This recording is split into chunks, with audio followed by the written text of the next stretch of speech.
Gjithashtu pejgamberi alayhi salatu wasallam të ndërvëllazër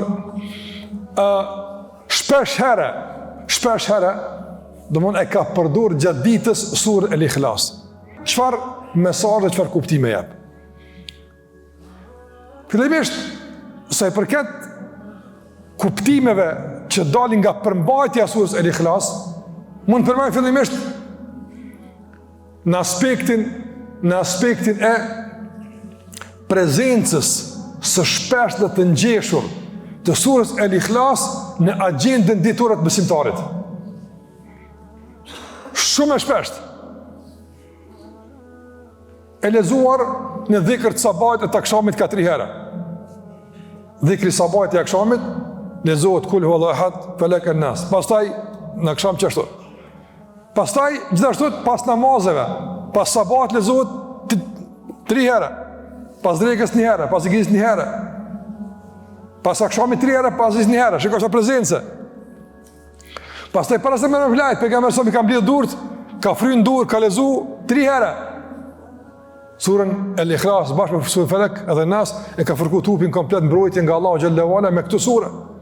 Pastaj ka lexuar në fillim të ditës, në sunetën e sabahut, në namaz duha, në tawafi kur e ka bëu te Mekami Ibrahim.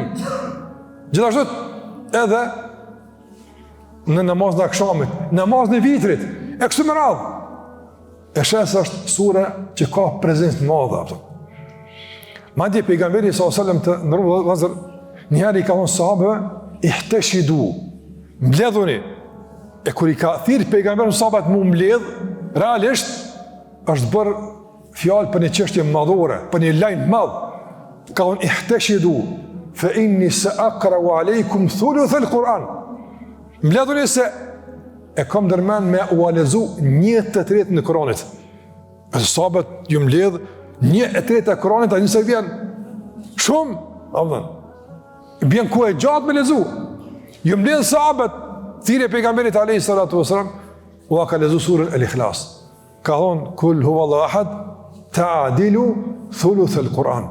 Kjo sura e ka shpjeguar, domthonë ka vënën sa 1/3 e Kuranit. E pse dietarët pastaj kanë diskutuar çka i bën kjo 1/3 e Kuranit?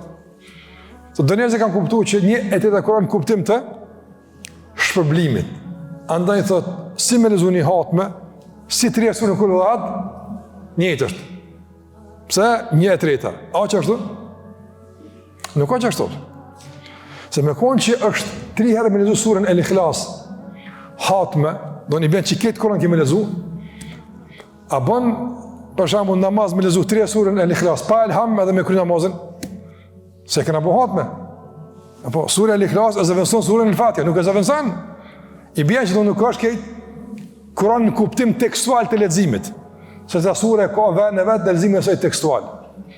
Atëherë me që nuk është e barabartë me 1/3 në kuptim tekstual, me çka është e barabartë? Në kuptimin përmbajtësor dhe kuptimor. Nga se nëse i ndajmë temat e Kur'anit, ato mund të ndahen në 3 tema kryesore. Tema e parë është çështja e besimit, tema e dytë është çështja e adhurimit, dhe tema e tretë është çështja e rrëfimeve, që flasin për përfundimin e njerëzve mbi bazën e besimit dhe adhurimit. Çto 3 domosht shtigje që Kurani flet për to. Atë në bazë saj 1/3 tematike përmbajtësore e Kuranit është tauhidi. E çka flet sura El-Ikhlas? Pikërisht për temën më madhore, veç për Allahun xhallahu ala. Në surën El-Ikhlas nuk ka asnjë temë tjetër, asnjë muhabet tjetër, përveç se kush është Allahu te bareke ve taala.